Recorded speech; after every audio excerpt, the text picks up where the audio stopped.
حضرت مجدد ثانی علیہ رحمہ توبہ کے بارے میں ارشاد فرماتے ہیں کہ ایک شخص آپ کے پاس آیا، آپ نے پوچھا، آگے عرض کرنے لگا کہ حضور بد نصیب آدمی کون ہے اور جو اللہ کی رحمت کے دربار سے نکال دیا گیا ہو وہ کون ہے؟ جس طرح بادشاہ اپنے دربار سے کسی کو دھتکار کے نکال دیتے ہیں، اللہ کی بارگاہ سے نکالا ہوا شخص کون ہے؟ جو اللہ کی رحمت سے نکال دیا گیا ہو اور بد نصیب اتنا ہو کہ خالق کائنات نے اس کو اپنے دربار سے نکال دیا ہے، وہ کون ہے؟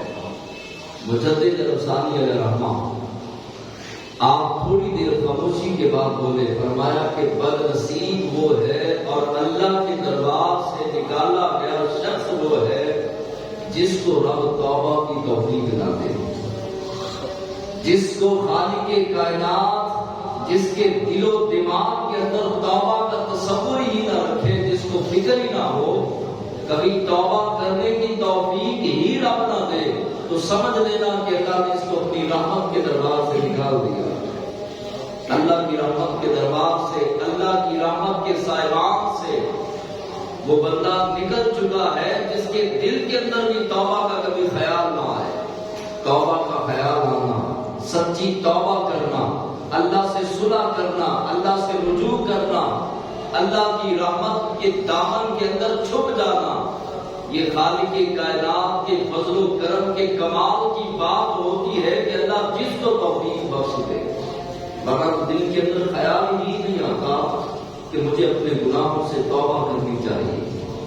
دل کے اندر کے احساس ہی پیدا نہیں ہوتا کہ میں نے ساری زندگی گناہ کیے، اور صبح کا سورج نکلتا ہے تو گناہوں کا سلسلہ شروع ہوتا ہے، سورج ڈوب جاتا ہے مگر ہمارے گناہوں کا سلسلہ پھر بھی جاری رہتا ہے، اور اتنے گناہ کرنے کے بعد بھی انسان کے دل کے اندر یہ خیال ہی نہ آئے کہ میں نے توبہ کرنی ہے، تو پھر وہ بد نصیب ہے، بد قسمت آدمی ہے، اور اللہ کے دربار سے نکالا گیا ہے وہ شخص جس کے دل کے اندر احساس توبہ نہ آئے۔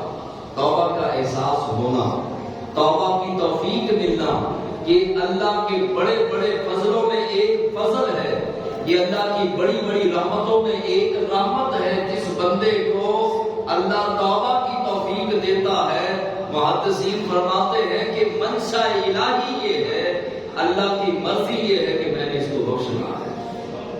جس کو بخشنا ہوتا ہے، جس پر اللہ نے اپنا فضل کرنا ہوتا ہے، اللہ اس کو گناہوں سے توبہ کی توفیق دے دیتا ہے۔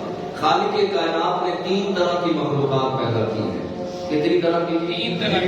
3 طرح کی مخلوقات پیدا کی۔ پہلے نمبر پر خالق کائنات نے ایک ایسی مخلوق پیدا کی کہ جس کو عقل و شعور عطا فرمایا مگر شہوات نے شہوت نہیں دی، عقل بھی دیا، شعور بھی دیا۔ اور وہ کون سی مخلوق ہے؟ ملائکہ، فرشتے۔ ایک ایسی مخلوق پیدا کی کہ جس کو شہوات دی مگر عقل و شعور نہیں دیا۔ وہ کون ہے؟ وہ چوپائے جانور، وہ جنگلات کے اندر رہنے والے یا دیگر جگہوں پہ رہنے والے چوپائے ہیں، جانور ہیں جن کے پاس عقل و شعور نہیں ہے، شہوات ہے۔ اور ایک ایسی مخلوق پیدا کی کہ جس کو خالق کائنات نے عقل و شعور بھی دیا اور شہوات کی بھٹی کے اندر بھی جلایا، اور وہ مخلوق کون ہے؟ وہ مخلوق حضرت انسان ہے۔ وہ انسان ہے کہ جس کو خالق کائنات نے عقل بھی دی، شعور بھی دیا، اور خواہشات کی بھٹی کے اندر بھی جلایا، خواہشات کی آزمائش کے اندر بھی ڈالا۔ وہ انسان ہے۔ انسان کو خالق کائنات نے دونوں چیزیں عطا فرمائی، اور خود خالق کائنات نے فرمایا یا ایھا الذین آمنوا توبوا الی اللہ توبۃ نصوحا، اے ایمان والو سچی توبہ کی طرف آؤ، ایسی توبہ کہ توبہ کرنے کے بعد گناہوں کی زندگی کے اندر جانا تمہارے لیے مشکل ہو۔ گناہ کرنے کے بعد اللہ نے مسلمان کے لیے ایک خوبصورت راستہ رکھا ہے۔ انسان گناہ گار ہے، گناہ کر بیٹھتا ہے، گناہ کرنے کے بعد رب نے ہمارے لیے دروازے بند نہیں کیے بلکہ دروازے کھولے ہیں۔ وہ دروازے کون سے ہیں؟ وہ توبہ کے دروازے ہیں، اور خالق کائنات نے سچی توبہ کا راستہ مسلمان کے لیے کھلا چھوڑا۔ جو صغیرہ گناہ ہوتے ہیں وہ ساتھ ساتھ معاف ہوتے رہتے ہیں۔ کسی نے صدقہ کیا، گناہ معاف ہو گئے۔ کسی نے کسی مسلمان کے سامنے بیٹھ کر اس کے ساتھ گفتگو کی اور مسکراہٹ کے ساتھ ایک مسلمان دوسرے مسلمان کو مسکرا کے ملا، اس پر بھی اللہ نے گناہوں کی معافی رکھی۔ کسی نے راستے کے پتھر کو ہٹا دیا، اللہ نے اس پر بھی گناہوں کی صغیرہ گناہوں کی معافی رکھی۔ کسی مسلمان کی پریشانی دور کر دی، کسی غریب آدمی کی مدد کر دی، اور کسی پھنسے ہوئے کو چھڑا دیا۔ چھوٹی چھوٹی جو ہے وہ نیکیاں کرنے سے خالق کائنات صغیرہ گناہوں کو مٹا دیتا ہے۔ اور اس طرح بھی مٹتے ہیں کہ جب بندہ 5 گناہ کر لیتا ہے اس کے بعد ایک نیکی کرتا ہے تو نیکیاں لکھنے والا فرشتہ کہتا ہے گناہ لکھنے والے فرشتے کو کہ آؤ تو اور میں سودا کر لیں۔ سودا کریں گا کہ کس بات کا سودا؟ تو نیکیاں لکھنے والا فرشتہ کہتا ہے کہ اس بندے نے 5 گناہ کیے، اب ایک نیکی کا میں نے لکھنا ہے اجر 10 گنا۔ میں 10 گنا اجر نہیں لکھتا، 5 گنا لکھتا ہوں تو 5 گناہوں کو مٹا۔ اب یہ سودا فرشتے حضور علیہ الصلوۃ والسلام کی نسبت کی وجہ سے فرشتے سودا کر رہے ہیں۔ وہ گناہ لکھنے والا اذن الہی سے، اللہ کے امر سے، اللہ کے حکم سے 5 گناہوں کو مٹا دیتا ہے، اور نیکیاں لکھنے والا فرشتہ ایک نیکی پر 5 گنا نیکیوں کو درج کر لیتا ہے۔ یعنی کہ صغیرہ گناہوں کا معاملہ اسی طرح حل ہوتا رہتا ہے۔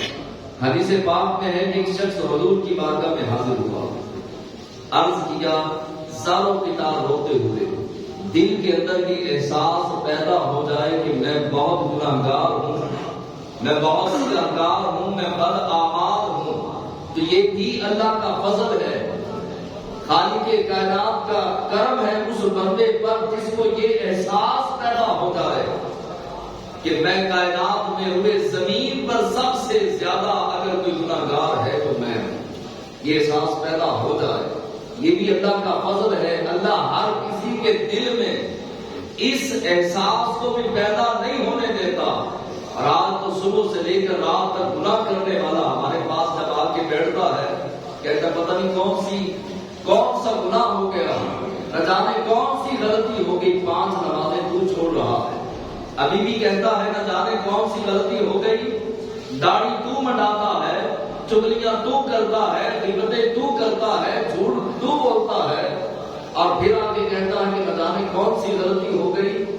ہمارے حالات ہی نہیں بدل رہے، دعائیں قبول نہیں ہو رہی۔ وجہ یہ ہے کہ ہم نے گناہوں کی زندگی کو چھوڑنے کا عزم مصمم کبھی کیا ہی نہیں، اور اپنے آپ کو گناہ گار تصور کرنے کا سوچا ہی نہیں۔ ہم سمجھتے ہیں کہ شاید ہم ہی کائنات میں سب سے زیادہ نیکوکار اور پرہیزگار ہیں۔ نہ صحابہ اکرام کا انداز دیکھیے، حضور کی بارگاہ ہے، ہاتھ باندھے، عرض کیا یا رسول اللہ صلی اللہ علیہ وسلم میں بڑا ہی گناہگار ہوں، میرے گناہ بہت ہی زیادہ ہیں۔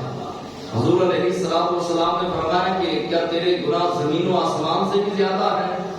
قال نعم یا رسول اللہ صلی اللہ علیہ وسلم، جی یا رسول اللہ میرے گناہ زمین و آسمان سے بھی زیادہ ہے۔ حضور علیہ السلام نے فرمایا کہ کیا تیرے گناہ سمندروں کے پانیوں سے بھی زیادہ ہے؟ پھر کہا قال نعم یا رسول اللہ صلی اللہ علیہ وسلم، جی یا رسول اللہ میرے گناہ سمندر کے پانی کے قطرات سے بھی زیادہ ہے۔ حضور علیہ السلام نے پوچھا کیا تیرے گناہ اللہ کی رحمت سے بھی زیادہ ہیں؟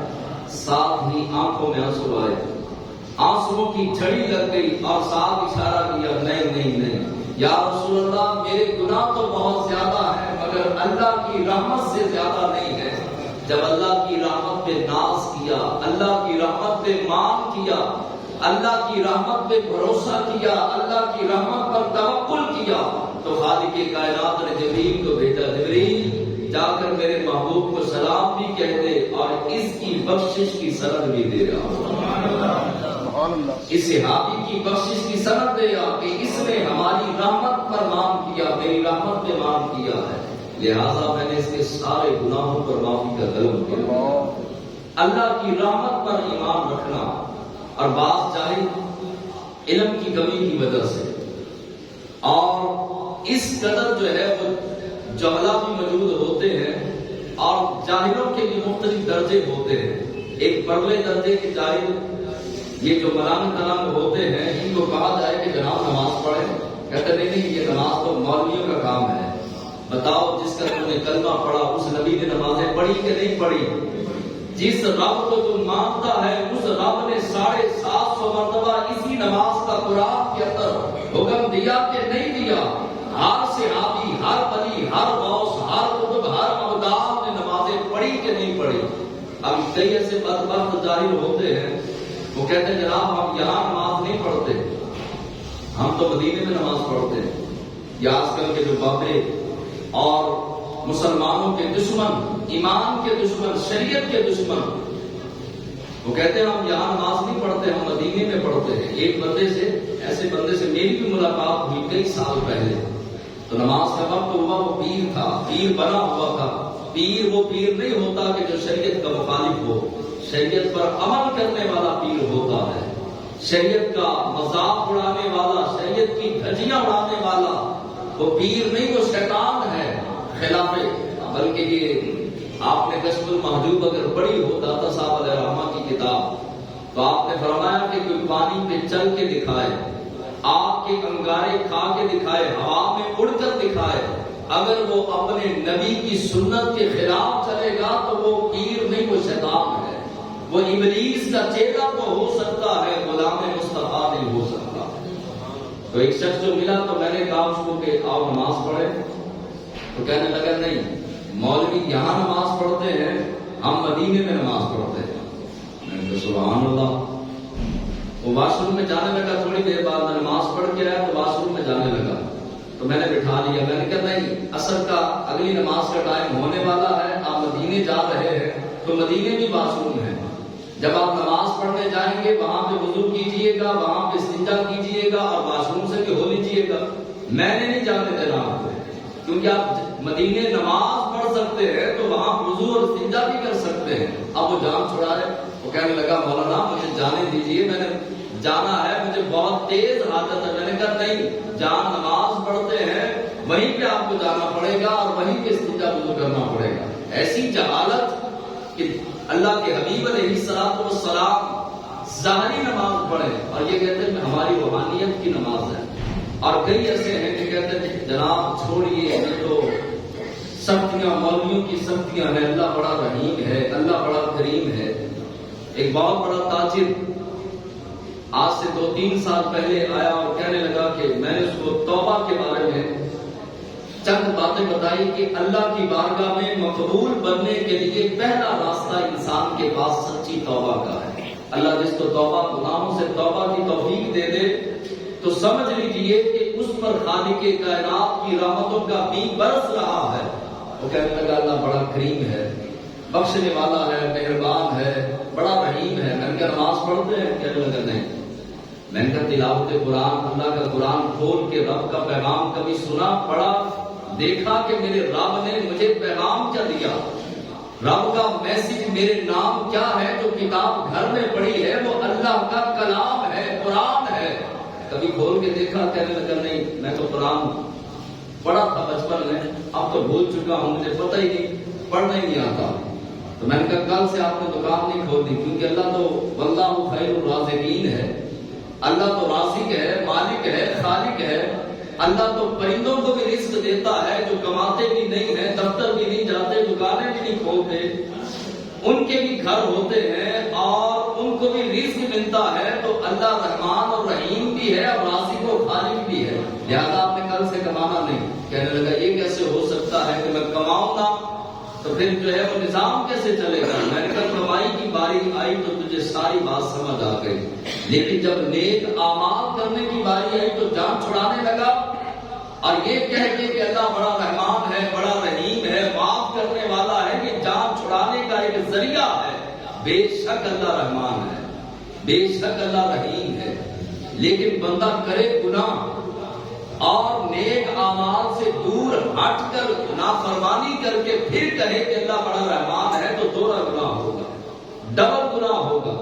ہاں انسان نیک اعمال کرے, نمازوں کی پابندی کرے, تلاوت قرآن کرے, ذکر و درود پڑھے, پھر کہے اللہ رحمان ہے, پھر اپنے نیک اعمال سے توقع نہ رکھے. توقع رکھے تو اللہ کی رحمت سے رکھے, پھر اللہ تبارک و تعالیٰ کی رحمت سے ہی بخشے جانا ہے. یہ توقع رکھنی چاہیے. تو جہالت سے باہر آنا یہ کلمہ پڑھنے والے مسلمانوں کے لیے ضروری ہے.